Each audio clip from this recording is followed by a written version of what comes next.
aba ni abahungu b'abanyamurenge, abasore bo muri Karongozi basigaye mu gihugu, abandi bose baba basize kubera ibi bihe byatubayeho.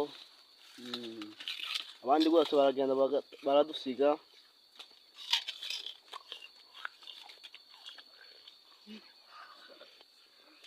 None icyo twari dushaka kuvuga ngo tidushaka ingoma ya Gisegeti, muvuge ngo Gisegeti, tidushaka ingoma ya Gisegeti. Aya makuru ashike kwa Perezida Gisegeti ko tutamushaka, yadutandukanyije n'inshuti n'abavandimwe twakundanaga, twasangiraga ibi.